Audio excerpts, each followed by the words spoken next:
After graduation, I quietly placed my grandparents' $3 million estate into a trust, just to be safe. Last week, my parents and sister arrived smirking. "The house is in my name. You're out by Friday." I only smiled. Did you really think I'd allow that? 2 days later, they came back with movers and froze at the sight of who stood on the porch, folder in hand. This isn't just a story about money or inheritance. It's about a betrayal so deep it tore my family apart, and the shocking moment I stood my ground, watching their smug smiles crumble when they realized I had already won. Trust me, the comeuppance for their greed was absolutely priceless. My name is Olivia Morgan, and at 27, I never imagined I'd be fighting my own blood for my grandparents' legacy. The ink was barely dry on my law school diploma when I made the most important move of my life, placing my grandparents' entire $3 million estate into an ironclad trust. Just last week, my parents and my sister Valerie showed up on my doorstep, practically grinning. "We had the house signed into Dad's name," they crowed. "You're out by Friday." I just smiled back at them, a calm that surprised even me, and said, "You really think I would let that happen?" The look on their faces when they returned with a moving truck, expecting to evict me, and saw who was waiting on the porch? Pure, unadulterated shock. To understand why I took such drastic measures, you need to know our history. My grandparents, Harold and Martha Morgan, raised me from the age of 5. My biological parents, Richard and Elaine, essentially abandoned me. They were too busy chasing careers in another state, which actually meant a life free from responsibility, jumping from one doomed get-rich-quick scheme to another. My childhood home in Boston, a beautiful Victorian, had been in my grandfather's family for 3 generations. It, along with other properties and investments, made up their $3 million estate. But to me, that house wasn't just property, it was home, the very place I learned what real family meant. Every morning, Grandma Martha would wake me with the scent of fresh-baked muffins, calling me her little lawyer long before I ever dreamed of law school. Grandpa Harold taught me patience, fishing in the local park, untangling my line again and again without a single sigh. Evenings were spent in the library, side by side, sharing passages from our books. Those quiet moments, that unspoken connection, they were everything. From them, I learned honesty, hard work, and responsibility. Grandpa always said, "Your word is your bond, Olivia. Break it, and you lose something you can never buy back." Grandma emphasized education and independence. A woman must be able to stand on her own 2 feet, especially when others try to knock her down. My relationship with my biological parents and younger sister, Valerie, was complicated, to put it mildly. They'd visit maybe twice a year, usually around Christmas when gifts were expected, or randomly when they needed money. Each visit was a predictable pattern, exaggerated affection, followed by casual questions about Grandpa's investments, ending with a teary story about unexpected expenses and requests for loans that were, of course, never repaid. Dad had filed for bankruptcy twice before I was 10. Mom was involved in endless questionable ventures, selling everything from miracle diet pills to timeshares. They lived way beyond their means, always chasing that elusive next big score. Valerie, 7 years my junior, grew up watching them, learning their manipulative techniques and their profound sense of entitlement. Grandma once suggested Valerie come live with us after a particularly disastrous visit where she'd stolen money from my piggy bank. But my parents refused. Valerie was their baby, the child they could manage to parent because she demanded so little actual parenting. As my grandparents aged, the family dynamic grew incredibly tense.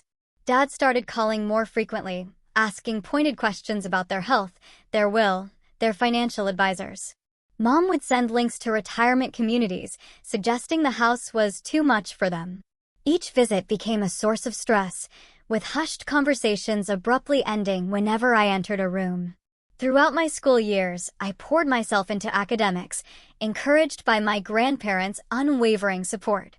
While other kids got new phones, my grandparents invested in books, museum memberships, and educational trips. When I was 16, I started working part-time at the library. They insisted it wasn't necessary, but I saw how prescription costs and property taxes were straining their fixed income. My decision to study law wasn't just a career choice, it was deeply personal. When I was a senior in high school, an elderly couple in our neighborhood, the Wilsons, lost their entire life savings to their own son, who'd convinced them to sign over power of attorney. The helplessness, the betrayal they experienced, haunted me. I knew, with a fierce certainty, that I wanted to understand how to prevent such injustices, especially for vulnerable seniors.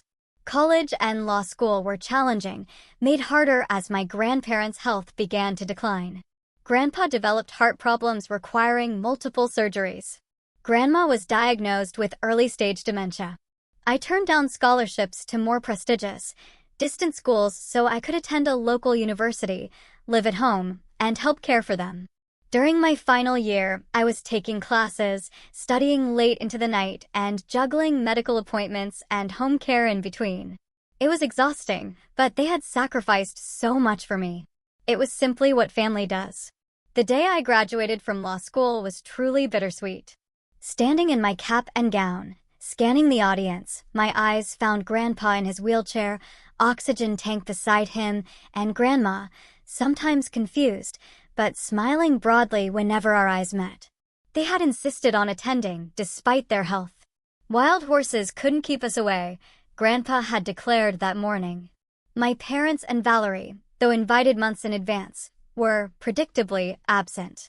Mom had texted some vague excuse about car trouble. I'd stopped expecting their presence at important moments in my life a long time ago, but it still stung. After the ceremony, we celebrated at Grandpa's favorite Italian restaurant. He raised a shaky toast with his water glass to our Olivia, who makes us prouder every day. The finest granddaughter and now the finest lawyer in Massachusetts. Grandma nodded enthusiastically, adding, smart as a whip. Just like her grandfather.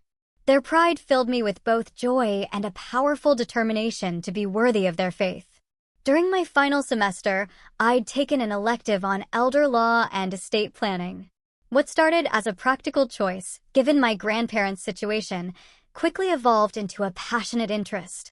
Professor Sarah Winters, a former prosecutor specializing in elder abuse, opened my eyes to the terrifying prevalence of financial exploitation of seniors, often by family members. The greatest threat to elderly individuals. Financial security rarely comes from strangers, Professor Winters told our class. 70% of elder financial abuse is perpetrated by family members or trusted caregivers. The sense of betrayal is often more devastating than the financial loss. Her words resonated deeply within me. Too deeply, I began researching protective measures, particularly irrevocable trusts, which could shield assets from predatory family members while allowing the elderly person to retain control during their lifetime. I started seeing the chilling parallels between the case studies we discussed and my own family situation, and it filled me with increasing alarm. 2 weeks after graduation, I made a secret appointment with Nancy Hoffman, an elder law specialist recommended by Professor Winters. I brought copies of my grandparents' financial documents, which I'd had access to, helping them with bills. Nancy reviewed everything carefully, her expression growing more concerned. Your instincts are correct, she told me finally. Given the pattern of behavior you've described and these recent inquiries from your father about property values, there is cause for concern. An irrevocable trust would offer significant protection, but your grandparents would need to establish it voluntarily. Have you discussed this with them? She asked. I hadn't. I feared they'd dismiss my concerns out of loyalty to their son, even after all he'd done. That evening, I gathered my courage and broached the subject gently after dinner. Grandpa initially reacted exactly as I'd feared. Richard has many faults, but he would never try to take our home, he insisted, his voice gruff with emotion. He is still my son, Olivia. Grandma was quiet, twisting her wedding ring, a habit when she was anxious. What makes you think such a thing, dear? She finally asked. Reluctantly, I shared what I'd observed, the increasing frequency of visits whenever their health took a downturn, the pointed questions about investments, the not-so-subtle hints about the house being too much work. Then, I showed them something I'd been keeping to myself, an email from Dad to a real estate agent, inquiring about comparable sales in their neighborhood and the potential market value of their home, which I discovered while helping Grandpa with his computer. Grandma began to cry quietly. He borrowed $50,000 5 years ago, she admitted, for a business opportunity that couldn't wait. He promised to pay it back with interest, but when your grandfather asked about it last Christmas, he became angry. Said we were wealthy enough not to miss it, that we owed him for taking you in instead of him. Grandpa's face had grown increasingly pale. "Show me that trust information again," he said finally, his voice heavy with resignation. 3 days later, we met with Nancy Hoffman, and the process of establishing the Morgan Family Trust began.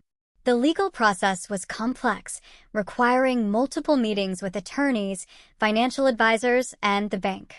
We structured the trust so my grandparents retained full control and benefit of all assets during their lifetime, but after their passing, I would become the trustee. The house, their investment portfolio, and other valuable possessions were transferred into the trust's ownership, protecting them from potential claims or manipulation.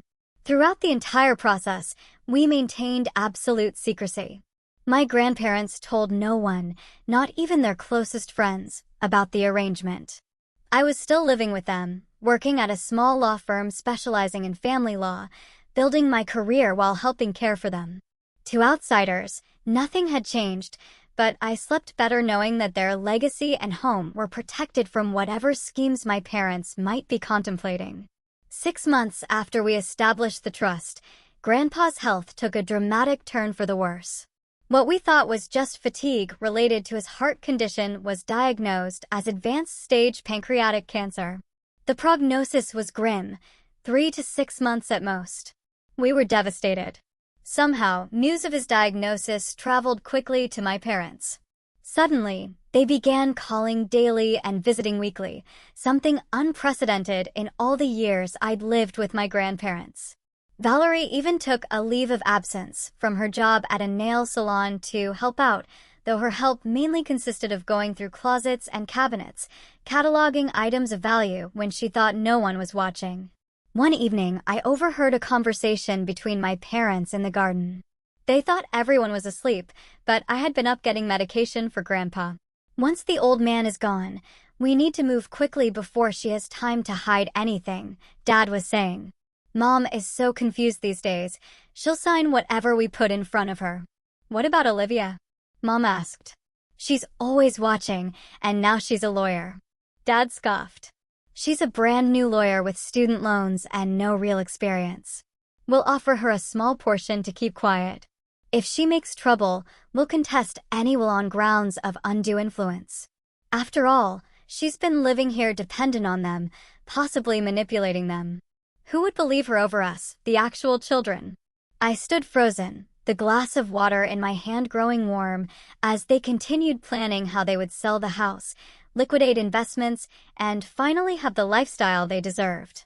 When Valerie joined them, eagerly adding her own ideas about which antiques would fetch the highest prices, I felt physically ill. The next morning, I checked in with Nancy Hoffman, confirming that all the trust documents were properly filed and unassailable. She reassured me that the protection was solid, but warned me to be vigilant about any attempts to have my grandmother sign new documents once my grandfather passed. As Grandpa grew weaker, he seemed to sense the vultures circling. One night, as I sat with him while he struggled to breathe comfortably, he gripped my hand with surprising strength. "Promise me you will protect your grandmother and this house," he whispered. "It is not just property, Olivia. It is the physical embodiment of our family history, our love, our sacrifices." Richard never understood that. He sees only dollar signs where I see memories. I promised, tears streaming down my face, and he nodded, satisfied. 3 days later, he slipped into a coma. He passed away peacefully the following morning with Grandma and me at his bedside. The funeral was small and dignified, just as Grandpa would have wanted. A few close friends, neighbors, and former colleagues gathered. My parents and Valerie arrived 20 minutes late, dressed inappropriately flashy for a funeral, and left immediately after the service, claiming they had a long drive ahead. Before leaving, Dad pulled me aside and asked bluntly about the will and when it would be read. I delivered a simple eulogy focusing on Grandpa's integrity, his gentle wisdom, and his unconditional love. Looking out at the small gathering, I realized that a life well lived is not measured by wealth accumulated, but by love shared. Grandpa had been truly rich by that measure. After the funeral, the reality of being Grandma's sole caretaker settled heavily on my shoulders. Her dementia had been progressing slowly, but grief accelerated her decline. Some days she recognized me instantly. Other days she would ask repeatedly when Grandpa was coming home. Each time, I had to gently remind her that he was gone, watching her heart break anew. I rearranged my work schedule to spend more time at home, taking cases I could largely work on remotely. I hired Margaret, a compassionate home health aide, to stay with Grandma when I needed to be at the office or in court. In the evenings, we established new rituals, watching classic movies Grandma still remembered from her youth, looking through old photo albums, and reading aloud from her favorite books. These activities seemed to anchor her, providing islands of clarity in her increasingly foggy mental state. My parents called occasionally, always asking about Grandma's condition in a way that seemed more like checking on an investment than expressing genuine concern. Each time, I provided minimal information, growing increasingly protective as Grandma became more vulnerable. 6 months after Grandpa's death, Grandma developed pneumonia. Despite aggressive treatment, her weakened system couldn't fight the infection. Her final days were peaceful at home in her own bed, as she had wished. I read to her from Jane Austen, her favorite author, and played the classical music she and Grandpa had loved. On her last night, she had a moment of complete lucidity. She looked at me and squeezed my hand. "Elizabeth," she said, "confusing me with my mother, I am so proud of the woman you have become, so different from." She trailed off, then refocused. "Take care of our Olivia." Before I could correct her, she had drifted back to sleep.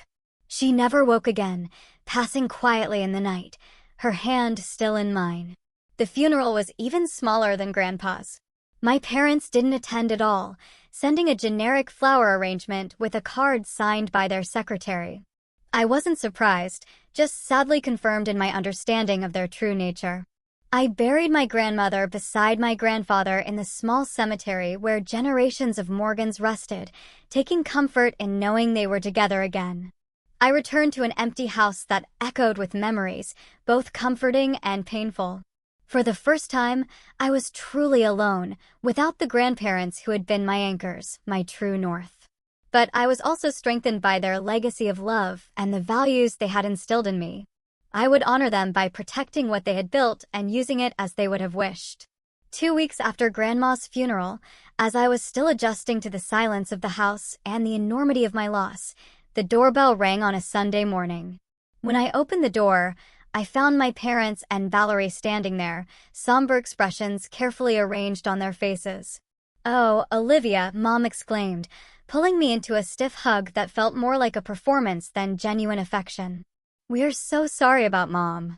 We came as soon as we could clear our schedules." Dad nodded solemnly. "Family needs to stick together in times like these," he declared, patting my shoulder awkwardly before stepping past me into the foyer, his eyes already scanning the antique furniture and artwork. Valerie, 20 years old but dressed like a teenager, gave me a quick side hug. "This house is even bigger than I remembered," she commented, not bothering to hide her assessment of its value. I invited them in with surface politeness, offering coffee and the pastries I'd bought the day before. As we sat in the living room, the conversation followed a script I could have written in advance, beginning with cursory questions about Grandma's final days and quickly pivoting to matters of inheritance. "Have you had a chance to look through her papers?" Dad asked, attempting casual indifference. "I assume there is a will that needs to be probated." "I'm handling everything," I replied neutrally. Her affairs were in good order. Mom leaned forward, her voice dropping to what she probably thought was a sympathetic tone. "You must be so lonely in this big house all by yourself. It's a lot for one person to maintain." "Actually, I'm managing fine," I said. "I love this house." "Well, of course you do, sweetie," Mom said with a patronizing smile. But realistically, a young woman like you should be in a modern apartment downtown, close to other young professionals. Your father and I have been thinking we could help you sell this place and find something more suitable." Dad nodded enthusiastically. "Property values in this neighborhood are at an all-time high. It would be smart to sell now before the market shifts. And of course," Valerie added, examining her manicure, "whatever comes from Grandma and Grandpa's estate should be divided fairly between family members. I mean, just because you lived with them doesn't mean you get everything, right?" Their transparency was almost comical.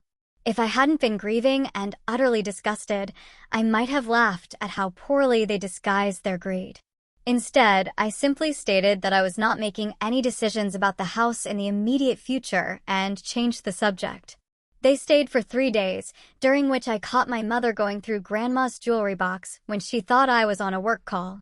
My father measuring rooms and taking photos, not for memories, but for market value.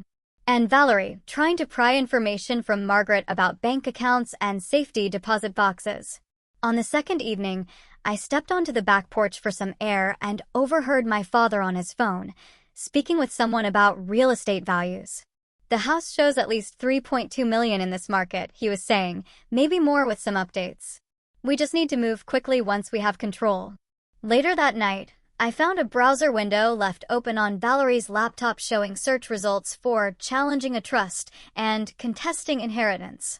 When I checked the browsing history, I discovered searches for local estate attorneys and how to prove undue influence.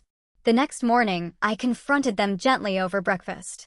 "I noticed you all seem very interested in the house and Grandma's assets," I said calmly. "Is there something specific you're hoping to find?"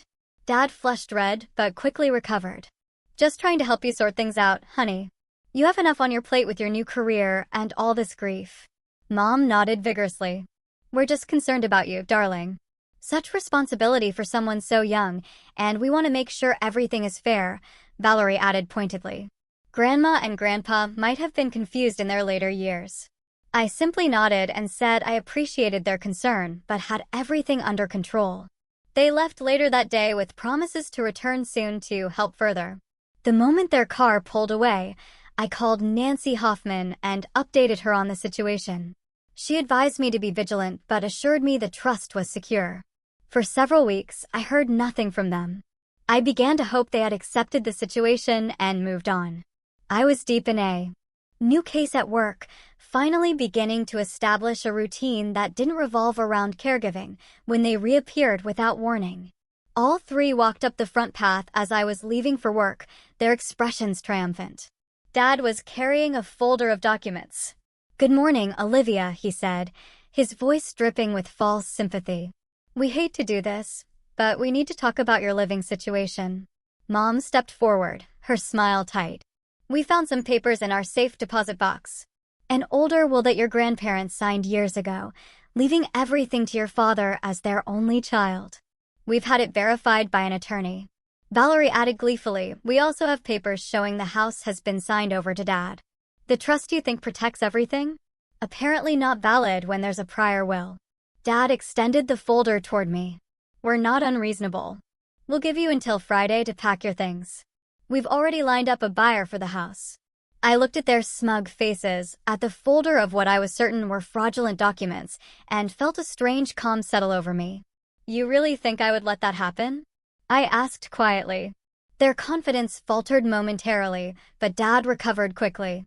"This is happening whether you like it or not. Friday, Olivia. Be out by noon." As they turned to leave, I called after them. "Before you do anything irrevocable, you might want to consult a better lawyer. One who knows the difference between a genuine will and a fabrication." Dad's face darkened. "Don't threaten me, young lady. You're not the only one who knows about the law." With that parting shot, they left, confident in their victory. I immediately called Jake Thompson, a colleague from my firm who specialized in fraud cases, and explained the situation. "Bring me those documents if you can get copies," he said. "This sounds like textbook forgery." I spent the next 2 days preparing for the confrontation I knew was coming. I gathered all the trust documents, contacted the bank and security company, and assembled a small team of legal professionals who were willing to help. On Thursday evening, I sat on the porch swing, Grandpa's favorite spot, and felt his presence beside me. I won't let them take your legacy, I promise the evening air. Not one piece of it. The moment my family left with their threats and fraudulent documents, I sprang into action. My legal training kicked in, along with the protective instincts my grandparents had nurtured. This was no longer just about an inheritance. It was about honoring my promise to protect my grandparents' legacy and standing up to years of manipulation and entitlement. First, I called Jake Thompson, the best litigator at my firm and a specialist in fraud cases. "Can you come over tonight?" I asked, my voice tight. "My family is trying to steal my grandparents' estate with forged documents. They're giving me until Friday to vacate." Jake arrived within the hour, along with his paralegal. I laid out everything: the trust documents, my grandparents' medical records showing they were competent when signing, the journal I had kept documenting my parents' suspicious behavior, and my recollection of the fraudulent claims they had just made. "If what they showed you is what I think it is, they are committing several felonies," Jake said, his expression grim. "Forgery, fraud, attempted theft by deception. But we need to see those documents to be certain." My next call was to Nancy Hoffman, who had helped establish the trust. "They're making their move," I told her, "and it's as brazen as we feared." Nancy was reassuringly calm. "The trust is ironclad, Olivia, but we should file for an emergency injunction to prevent any recording of fraudulent deeds or transfers. I'll draft it tonight and file first thing tomorrow." With my legal team mobilizing, I turned to practical security measures. I called a locksmith who arrived that afternoon to change every lock in the house. Next, I contacted a security company to install cameras covering all entrances. By evening, the house was secure against unauthorized entry. I made a final call to my bank, confirming that all accounts were protected and flagged for unusual activity. The bank manager, who had known my grandparents for decades, was appalled at my situation and personally placed alerts on everything connected to the estate. As night fell, I organized all the documentation for the trust, creating multiple copies stored in different locations. One set in my home safe, another with Jake, a third with Nancy, and digital copies secured in encrypted cloud storage. No single point of failure could compromise our protection. That evening, as I was reviewing everything, my phone began ringing. Calls from my parents and Valerie. I let them go to voicemail. The messages started politely, with Dad suggesting we talk things through like adults, but quickly devolved into threats. "You have no idea who you are messing with," was the final voicemail from my father, "and you will respect me. That house and money are rightfully mine, and I will have them one way or another." The next morning, I met with a larger legal team assembled by Jake and Nancy. Sophia Rodriguez, a specialist in estate litigation, reviewed our documents and strategy. "Their claim about a prior will taking precedence over the trust is completely without merit," she confirmed. "Once assets are transferred into an irrevocable trust, they are no longer part of the estate to be distributed by will. Any competent lawyer would know this, which suggests they either have a very bad attorney or, more likely, no legitimate attorney at all." We developed a multi-pronged approach. First, the injunction preventing any property transfers. Second, a cease and desist letter regarding their fraudulent claims. And third, preparation for a potential lawsuit for harassment and attempted fraud if they persisted. "What about the documents they claimed to have?" I asked. "The supposed earlier will and property transfer? If they attempt to file those anywhere," Sophia explained, "we will immediately challenge them as fraudulent.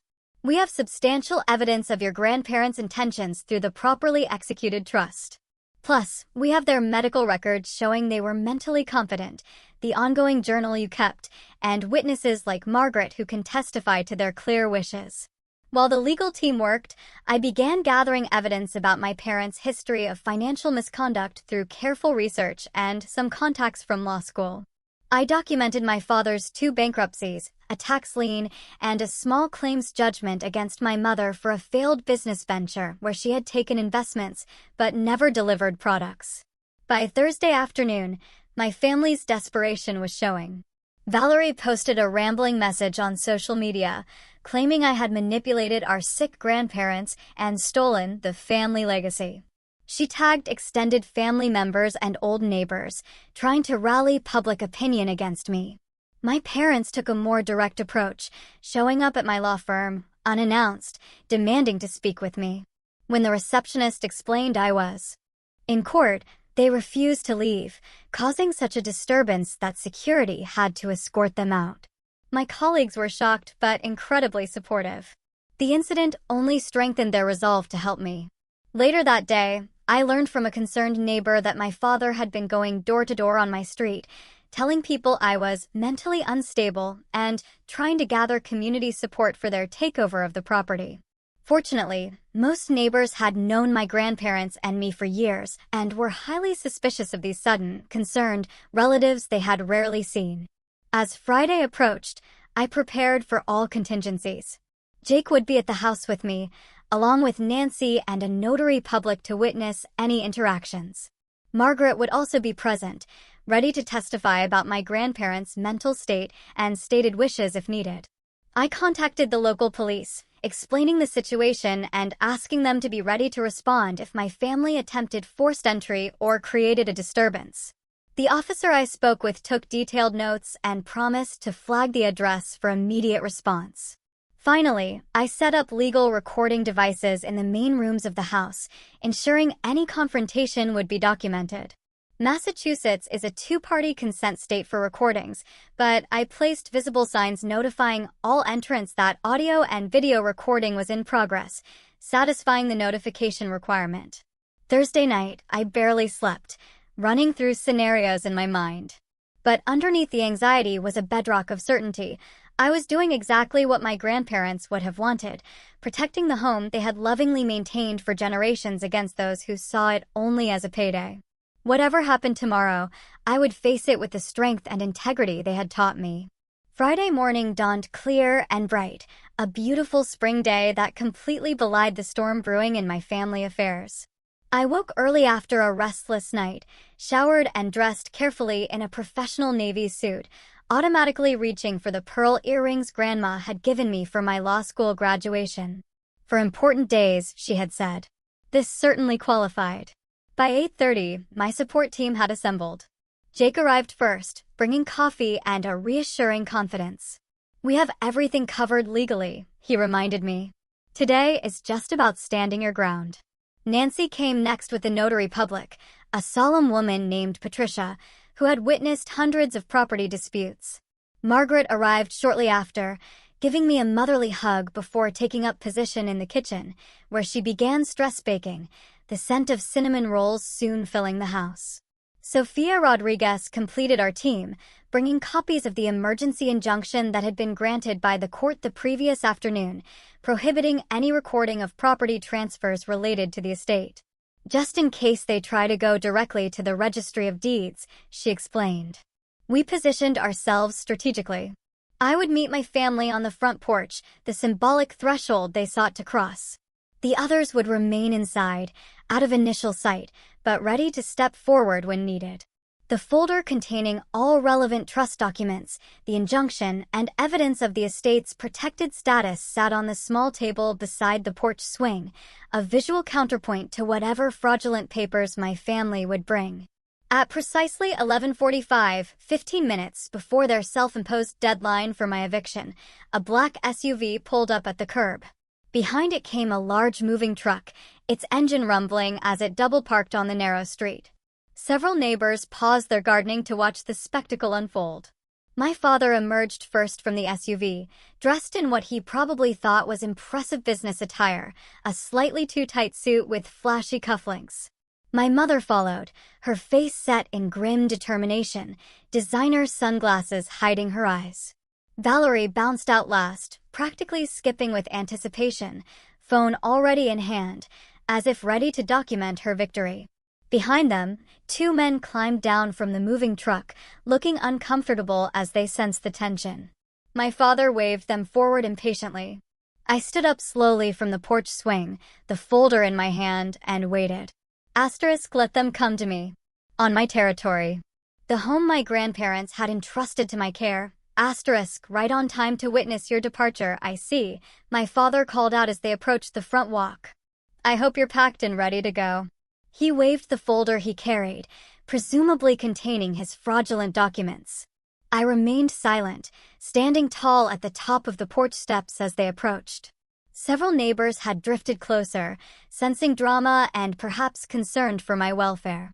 We brought a truck to help with your things, my mother added in a falsely sweet voice, designed to present an image of familial concern to the watching neighbors. We know this must be difficult.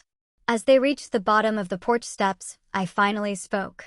Before you come any further, I should inform you that this property is under video and audio surveillance, and there are witnesses inside the house. Anything you say or do is being recorded.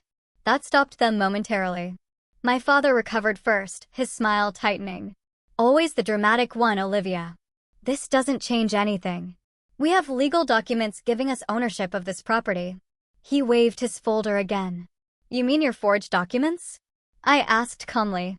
The ones that supposedly override an irrevocable trust established over a year ago, when both my grandparents were alive and legally competent? My mother's smile faltered. Valerie looked uncertainly between her parents, the script clearly not proceeding as planned. My father's face darkened as he climbed the first 2 steps. Now you listen here.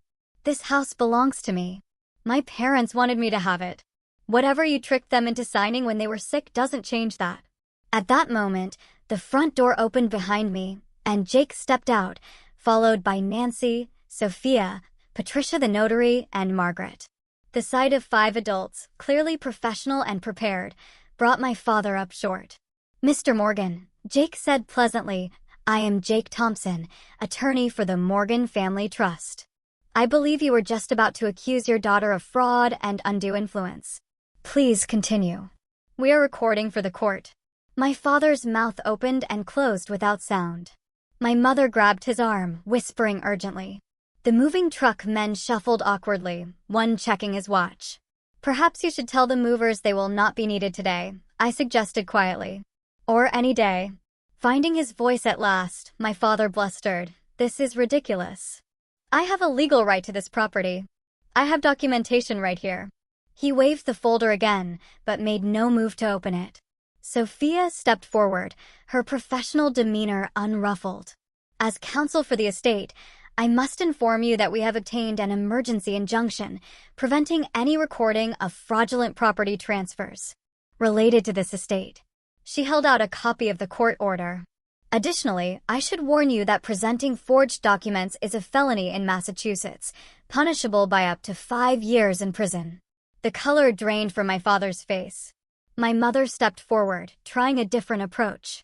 Olivia, honey, there has clearly been a misunderstanding. We only want what is best for the family. Perhaps we can discuss this privately, without all these people. There is nothing to discuss, I said firmly. Grandma and Grandpa established the Morgan Family Trust to protect their assets and legacy. All properties and investments are held by the trust, which I manage as the designated trustee. This was their choice, made freely while they were alive and well. Any documents you have claiming otherwise are fraudulent. My father's frustration boiled over. This is not over, Olivia. I am your father. That counts for something legally. I will fight this to the Supreme Court if necessary. I will make sure everyone knows how you manipulated 2 elderly people. Your reputation will be ruined. Jake stepped forward again. Mr. Morgan, are you threatening to file frivolous lawsuits and engage in defamation? Because that would constitute harassment and possibly extortion. Should I add that to the record? The moving truck driver approached cautiously.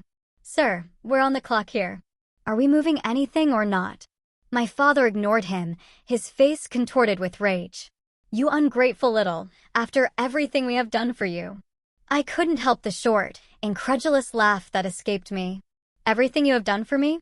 You abandoned me when I was 5 years old. Grandma and Grandpa raised me, loved me, taught me everything important about life and family. You showed up only when you needed money or thought there was something to gain. The naked truth hung in the air between us. Even Valerie looked uncomfortable now, her phone lowered, no longer recording the humiliating scene. I have something else you should hear, I said, pulling out my phone. I played the recording I had made of their conversation in the garden during Grandpa's final days, their voices clear as they plotted to take advantage of Grandma's confusion and cut me out entirely. My mother gasped. My father's face turned an alarming shade of purple. "That is illegal," he sputtered. "You can't record people without their knowledge." "Actually," Nancy interjected, "Massachusetts law permits recording if the person recording is a party to the conversation or has consent from a party. Olivia was present and consented to her own recording. Perfectly legal." By now, several police officers had arrived, responding to calls from concerned neighbors about the escalating confrontation. As they approached, my father seemed to finally grasp the futility of his position. "This is not over," he hissed, backing down the steps. "Family should not treat family this way." "On that, we agree completely," I replied softly. The officers asked if there was a problem.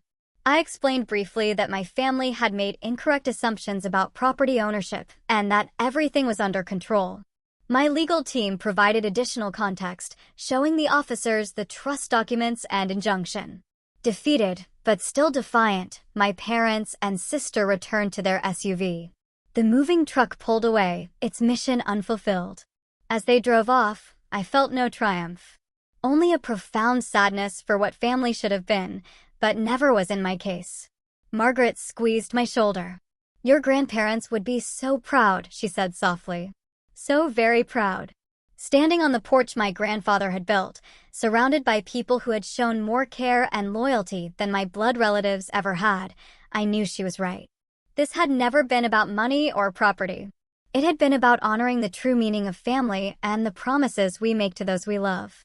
In the aftermath of that confrontation on the porch, many practical matters required attention.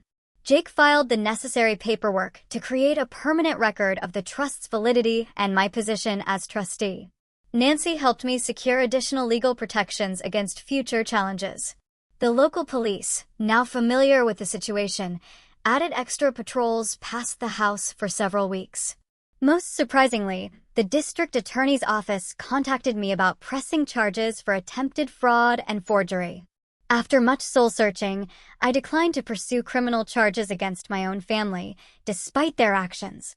Not out of any residual affection, but because I knew my grandparents would have wanted me to take the high road. The DA respected my decision, but kept the case file open, just in case. For several months, I lived with a persistent anxiety, jumping at unexpected sounds and constantly checking security camera feeds. My parents made a few more attempts at contact, alternating between threats of endless litigation and plaintive appeals to family loyalty. Eventually, when it became clear that the trust was indeed ironclad and that I had significant evidence of their fraudulent intentions, the communications stopped entirely. Living alone in the house that had once been filled with my grandparents' warmth and wisdom was both a comfort and a source of pain. Every room held memories. Grandpa reading in his favorite chair by the fireplace, Grandma humming in the kitchen as she prepared Sunday dinner, the two of them dancing slowly to old records in the living room when they thought I was studying upstairs. The silence was sometimes overwhelming. I found myself talking aloud to them, asking for guidance or simply sharing my day, as I had when they were alive. Sometimes I imagined I could hear Grandpa's deep chuckle or catch the faint scent of Grandma's perfume. Grief, I discovered, does not follow a linear path. It circles back unexpectedly, triggered by a familiar sound or the changing of seasons. Recognizing that I needed help processing all that had happened, I began seeing Dr. Lillian Parker, a therapist specializing in grief and family trauma. Her gentle questions helped me untangle the complex emotions: grief for my grandparents, anger at my parents, betrayal, guilt over sometimes wishing for a normal family, and a profound loneliness that seemed to have no bottom. "What you are experiencing is complicated grief," Dr. Parker explained during one session. "You are not only mourning your grandparents, but also the loss of the idea of family as it should be. That is a significant, double loss." Working with her, I learned to separate my parents' actions from my own worth. To recognize that their greed and manipulation reflected their character flaws, not any failure on my part. Most importantly, I began to understand that family is not defined solely by blood, but by love, respect, and mutual care. My colleagues at the law firm became an unexpected source of support. Jake and his wife Naomi invited me to holiday dinners. Sophia checked in regularly with coffee and conversation. Even the normally reserved senior partners showed their concern through mentorship and inclusion in important cases. About 6 months after the confrontation, I made the difficult decision to renovate parts of the house. Not to erase my grandparents' presence, but to blend their legacy with my own future. I kept Grandpa's library intact, with his books and comfortable leather chair, but converted an unused bedroom into a modern home office. Grandma's kitchen remained largely unchanged, though I added new appliances that she would have loved exploring. The most significant change came when I established the Harold and Martha Morgan Scholarship Fund at my law school, dedicated to supporting students interested in elder law and the protection of vulnerable populations. Using a portion of the trust's assets this way felt right, a continuation of their generous spirits and a way to create something positive from our family's painful history. My professional life evolved as well. Drawing on my personal experience, I shifted my legal practice to focus exclusively on elder law and estate planning, working with families to create trusts and protective measures that would prevent the kind of exploitation my parents had attempted became deeply satisfying. Each client protected felt like a small victory, a ripple effect of good from my grandparents' wisdom in establishing our trust. Slowly, I built a new kind of family around me. Margaret continued visiting regularly, now more friend than employee. My neighbors, who had witnessed the drama unfold on my porch, became closer, inviting me to block parties and community events. I joined a book club that met monthly, finding connection through shared stories, just as I had with my grandparents. 2 years after that confrontation on the porch, I received a small envelope in the mail with no return address. Inside was a brief note from Valerie. I am sorry for what happened. They were wrong. I was wrong. I miss you. No request for money. No mention of the house or estate. Just a simple acknowledgement and what seemed like genuine regret. After much consideration, I responded with an equally brief note. Thank you for saying that. It matters. I did not invite further contact, but left the door slightly ajar. Whether anything would come of it remained to be seen, but the exchange felt like a small step toward healing, if not reconciliation. As for my parents, I have had no contact since that day. Sometimes I see their names in my email spam folder or notice a missed call from an unknown number that might be theirs. I have made peace with the likelihood that we will never have a healthy relationship. That acceptance, painful though it was to reach, has been liberating. The most profound lesson from this journey has been understanding that family is not an automatic guarantee of love or loyalty. True family, whether related by blood or bound by choice, must be built on respect, honesty, and genuine care. My grandparents showed me what real family means. And in their absence, I have found new ways to honor that legacy by creating my own chosen family of friends and mentors. I still sit on the porch swing some evenings, especially in spring when the garden grandma loved bursts into bloom. The house no longer feels empty, but filled with both memories and new possibilities.